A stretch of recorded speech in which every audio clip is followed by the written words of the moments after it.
মাওবাদ 50 বছর পর মাওবাদ কি তাহলে ফাইনালি শেষ হয়ে যাচ্ছে? হ্যাঁ, গৃহ মন্ত্রণালয়ের টেবিলে এই মুহূর্তে মাওবাদীদের দ্বারা দেওয়া ceasefire proposal, all India ceasefire proposal পড়ে আছে। হোম মিনিস্ট্রি সেটা এক্সামিন করছে। পয়েন্ট অফ ইনফরমেশন, এটা সিজফায়ারের প্রপোজাল, নট সারেন্ডার। আর হোম মিনিস্ট্রি এই মুহূর্তে এটাকে ভেরিফাই করে দিচ্ছে। এই সিজফায়ারের প্রপোজালটা সারপ্রাইজিং নয়, কেননা সারেন্ডারের পাহাড় কিছু বছর থেকে লেগেই আছে। 2025 সালেই 400 থেকে বেশি মাওয়িস্ট কাডার্সরা from Telangana they have offered their surrender. Pathula Padmavathi 43 years of arm struggle, তারপরে সারেন্ডার অফার করেছে আর সারেন্ডার করেছে। গৃহ মন্ত্রণালয় তাদেরকে রিহ্যাবিলিটেট করছে, মেইন স্ট্রিমে নিয়ে আসার প্রচেষ্টা চালাচ্ছে। মাওবাদের কথা বলবো আর বাংলার কথা ভুলে যাব? সে 1967-এ নকশালবাড়ি, তারপর কত কিছু হলো, কত হিংসা, কলকাতার রাস্তায় রক্তারক্তি অ্যান্ড সিঙ্গু নন্দীগ্রাম। অনেকে তো বলে যে মাওয়িস্ট ওয়্যার ইনভলভ। আর 2011 মমতা বন্দ্যোপাধ্যায়ের মুখ্যমন্ত্রী হতেই ফার্স্ট কাজ ছিল কিষাণজিকে আর নকশালবাদকে বাংলার থেকে মুছে ফেলা।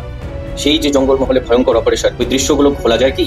আর আজকে বাংলা পুরোপুরি মাওয়িজম আর নকশালবাদ মুক্ত, আর্ম স্ট্রাগলের থেকে, চিন্তনের থেকে নয়। ওদিকে আমাদের গৃহমন্ত্রী শ্রী অমিত শাহ, উনি তো বলেছেন যে 31শে মার্চ 2026 হচ্ছে কাট অফ ডেট। সেই ডেটের মধ্যে পুরোপুরি নকশালবাদ আর মাওবাদকে সাফ করে দিতে হবে দেশ থেকে। আর এই সাফ করাটা শুধু মেরে কেটে বন্দি বানিয়ে জেলে নিয়ে গিয়ে সেটা নয়, কিন্তু সারেন্ডার অফার করা হচ্ছে। খুব ইজি টার্মসে তাদেরকে রিহ্যাবিলিটেট করা হচ্ছে। এই মানে তাদেরকে স্কিল শেখানো, তাদেরকে জরুরি টাকা পয়সা দেওয়া, তাদেরকে চাকরি অফার করা, এসব দিয়ে তাদেরকে বলা হচ্ছে যে হিংসার রাস্তা ছেড়ে ভারত রাষ্ট্রের কাছে এসো, নিজের জীবন স্বাভাবিকভাবে যাপন করো। তবে স্ট্র্যাটেজিক সার্কেলসে অনেকে কিন্তু এটা নিয়ে একটু স্কেপটিক্যাল, মানে দুই মতে। মাওয়িস্টরা কি আদৌ সারেন্ডার করতে চাইছে, নাকি এই সিজফায়ারের দ্বারা তারা সময় নিয়ে আবার রিগ্রুপ করতে চাইছে? কেননা বিগত 10 বছরে সেন্ট্রাল গভর্নমেন্টের এফার্টে মাওয়িজমের সিদ্ধারা ভেঙে দেওয়া হয়েছে। তাছাড়াও জঙ্গলে জঙ্গলে রাষ্ট্রের বিরুদ্ধে করা যে মাওবাদের লড়াই, সেটা শেষ হলেও ইন্টেলেকচুয়াল ন্যাকশালিজম অ্যান্ড মাওয়িজম, মানে বৌদ্ধিক মাওয়িজম আর নকশালিজম, এটা কি কোনোদিন আদৌ শেষ হবে, বা শেষ কি হওয়া উচিত? আপনারা কি মনে করেন? কমেন্টে জানাবেন।